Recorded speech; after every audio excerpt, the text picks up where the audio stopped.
O presidente Jair Bolsonaro disse ontem que o socorro de 60 bilhões de reais para estados e municípios é a última oportunidade para governadores e prefeitos. Bolsonaro havia se comprometido a sancionar o projeto de socorro aos estados e municípios e vetar o artigo que poupa categorias, inclusive de segurança pública, do congelamento até o fim de 2021. Para o presidente, o governo federal não pode continuar socorrendo estados e municípios que devem começar a abrir o mercado. O Supremo Tribunal Federal decidiu que cabe aos governadores e prefeitos a palavra final sobre as medidas de isolamento social recomendadas pela Organização Mundial da Saúde.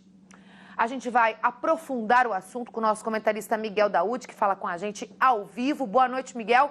Tem muito governador e prefeito dizendo que 60 bilhões não serão suficientes para socorrer estados e municípios para conterem, a disseminação do novo coronavírus. Você concorda, Daúde?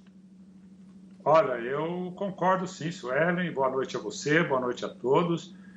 Pois é, hoje até meia-noite termina o prazo que o presidente Jair Bolsonaro tem para sancionar, esse PL que levará os recursos para os estados e o município. Até agora, 18 horas e 44 minutos, ele ainda não sancionou este dispositivo que leva esses recursos para os estados. Os estados estavam reclamando que estavam sem dinheiro para pagar folha, enfim. Vamos ver, ainda existe aí quase algumas horas para que ele possa fazer isso. Suelen, esse dinheiro, 60 bilhões, esse montante não será suficiente para atender os estados e os municípios, uma vez que está se gastando muito, está com compromissos muito altos e, segundo informações que a gente tem, o presidente não estaria disposto a fazer uma nova sessão neste momento de pandemia e de um cenário político bastante complicado, né, Sueli? É isso que eu queria te perguntar, Daúde. Hoje foi deflagrada uma operação que está apurando fake news, em algumas, principalmente na época das eleições, muitos empresários políticos envolvidos. Isso, na verdade, é mais uma atenção para a economia, né, Daúde? A gente já fica novamente em alerta, porque a economia não vai bem, a gente sabe, pandemia, e a gente tem medo do que pode vir pela frente, não é mesmo? Exatamente, Sueli. Você coloca num ponto importantíssimo, né? Hoje a situação está bastante complicada. O presidente Jair Bolsonaro, ele não está conformado com essa situação, essas investigações que foram deflagradas pela Polícia Federal.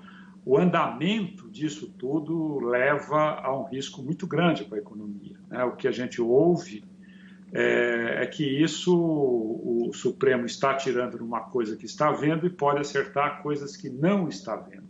Essa é a grande preocupação, né? No passado a gente teve já várias acusações, várias denúncias, membros, aliados do governo que o traíram, como deputados, 2 deputados, denunciaram, qual seria a forma que o governo estava fazendo, ou naquela ocasião usava para fazer fake news, para divulgar nas redes sociais, e parece que há um sentimento de que essas coisas tendem a aflorar. Daí o presidente não está muito confortável com isso, aliás, nada confortável.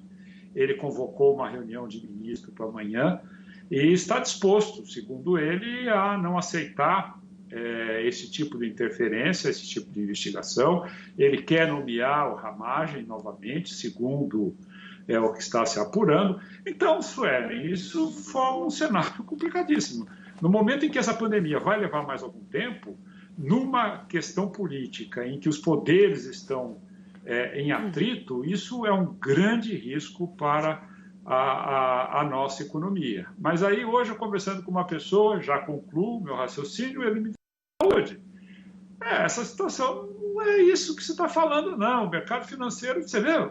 Dólar caindo, bolsa subindo. Eu disse para ele, olha, é o seguinte, o mercado financeiro, ele já disse isso, ele não tem coração, não é de direita, de esquerda, ou de centro, de cima ou de baixo. O mercado financeiro, ele é do bolso dele. Quando o mercado financeiro assumiu essa trajetória, é como um transatlântico.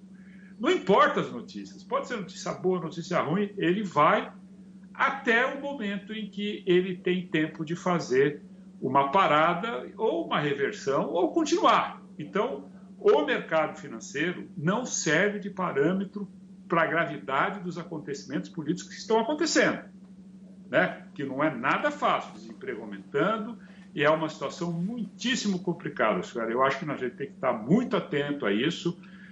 Evidentemente, nós não podemos perder essa situação. O Brasil hoje já pediu 4 bilhões de dólares para os organismos internacionais. Então, é uma situação delicada. Eu só espero que essas apurações todas não levem a um impasse sem retorno entre o Executivo e o Judiciário. Sueli. Obrigada, Miguel. Boa noite para você. A gente se encontra amanhã. Se cuida. Boa noite. Obrigado.